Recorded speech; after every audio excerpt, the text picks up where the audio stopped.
kaos spesial dari Starting Eleven, merchandise edisi Timnas Day. Klik link di deskripsi untuk pre-order ya. When they're down, when they are tested, they find a way to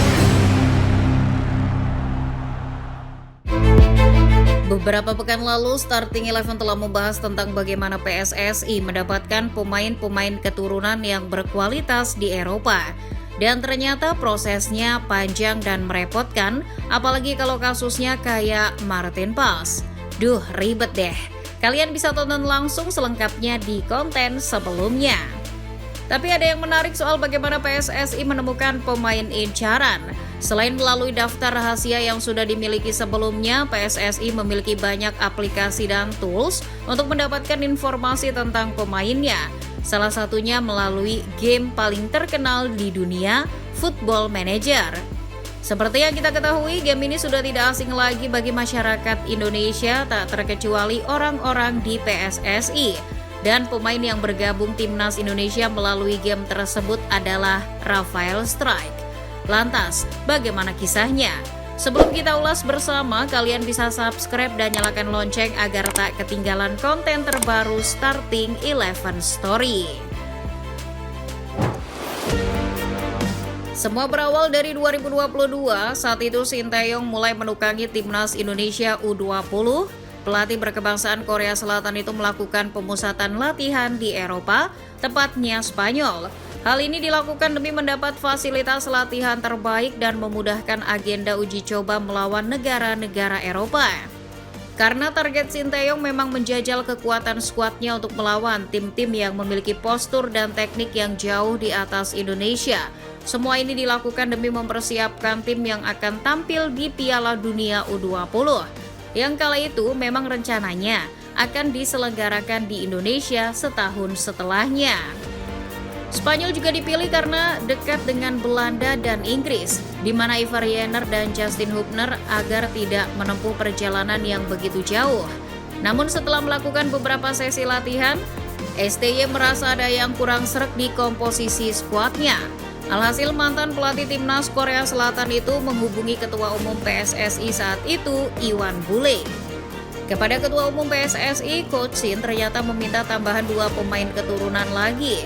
Namun kali ini harus pemain yang berposisi striker. Mendengar itu, Iwan Bule pun langsung menghubungi staf PSSI, Hamdan Hamedan, dan Hassani Abdul Ghani, yang kala itu masih aktif mengurusi pemain-pemain keturunan. Permintaan 2 striker sekaligus terbilang mendadak, karena STY meminta nama tersebut agar bisa langsung bergabung ke pemusatan latihan yang ada di Spanyol. Hamdan Hamedan yang memegang data pemain diaspora pun langsung mencari pemain yang diinginkan Coach Shin. Ternyata posisi striker menjadi sektor yang minim opsi. Selain sulitnya mencari pemain yang memiliki kecocokan gaya bermain dengan skema yang diusung Coach Shin, nama-nama yang muncul telah berusia matang.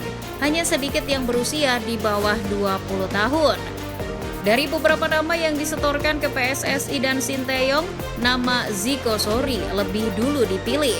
Hamdan Hamedan pun bergerak cepat dengan menghubungi Zico pada malam harinya.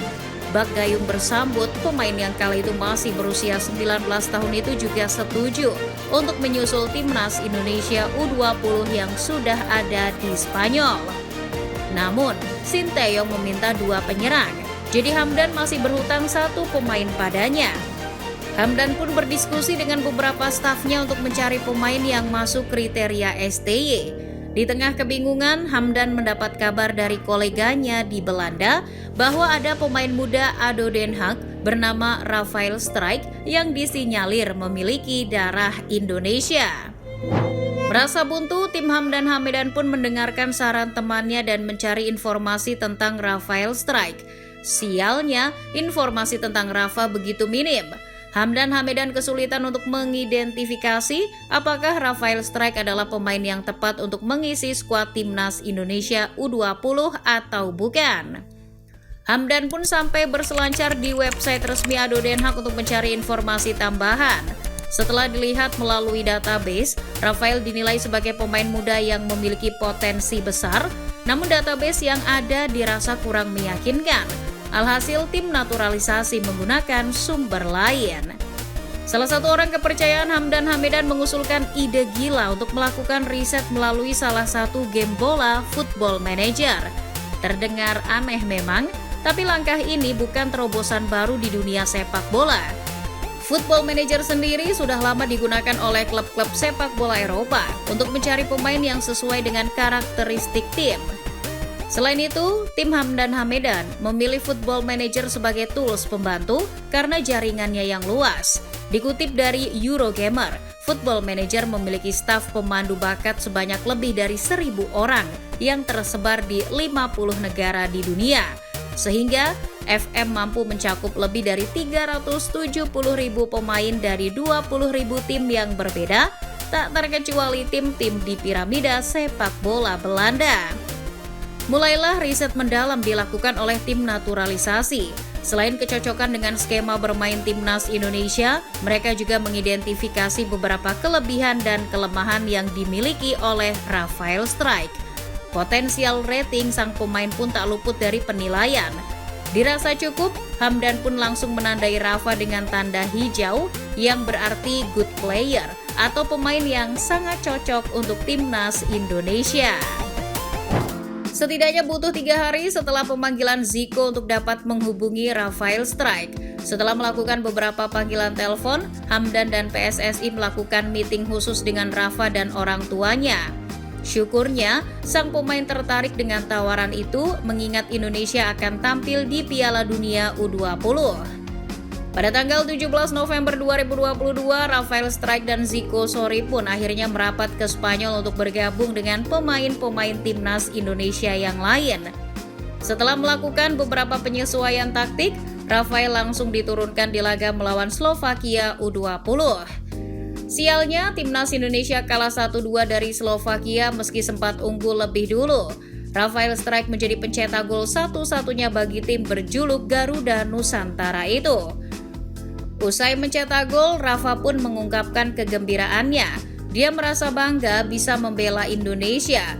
Dirinya juga senang bisa langsung mencetak gol untuk tanah leluhurnya yang luar biasa.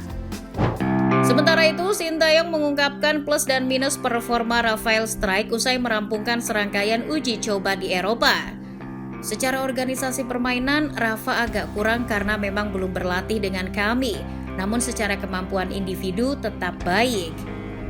Namun di awal tahun 2023, pemain-pemain yang sedang dipersiapkan menuju Piala Dunia U20 harus mendapat kabar buruk. Bak petir di siang bolong, FIFA mencabut status Indonesia sebagai tuan rumah Piala Dunia U20 pada bulan Maret 2023. Dalam surat edaran dari FIFA itu, mereka tidak memberikan penjelasan tegas soal pembatalan tersebut, hanya ada kata-kata karena situasi saat ini. Seperti yang kita ketahui, kala itu ada penolakan yang cukup masif terhadap keikutsertaan Israel sebagai salah satu negara peserta Piala Dunia U20. Selain itu, Indonesia dianggap belum siap untuk mengadakan event sebesar Piala Dunia. FIFA merasa stadion dan fasilitas penunjangnya belum memadai.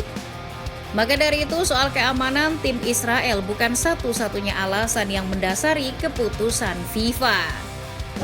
Tapi mau bagaimanapun, batalnya Indonesia menggelar Piala Dunia U20 adalah sebuah pukulan telak bagi skuad Garuda Muda, terutama Rafael Strijk yang baru saja bergabung. Namun karena rasa cinta yang sudah tumbuh, Rafael tetap teguh pada pendiriannya untuk membela timnas Indonesia dengan atau tanpa Piala Dunia. Hanya berjarak 2 bulan dari pencabutan status tuan rumah Piala Dunia, Rafael Strijk yang ditemani oleh Ivar Jenner langsung mengucap sumpah WNI. Setelah sah menjadi seorang warga negara Indonesia, Rafael dengan cepat menjadi aset berharga bagi Indonesia. Dirinya bahkan hampir tidak tergantikan di skuad STY. Dirinya jadi bagian penting dalam sejarah yang diukir oleh skuad Garuda. Dari mulai lolos ke babak 16 besar Piala Asia, hingga kini berjuang di ronde ketiga kualifikasi Piala Dunia 2026. Masyarakat Indonesia pun sampai memberikan panggilan sayang kepada Rafael. Mereka memanggilnya El Klemer.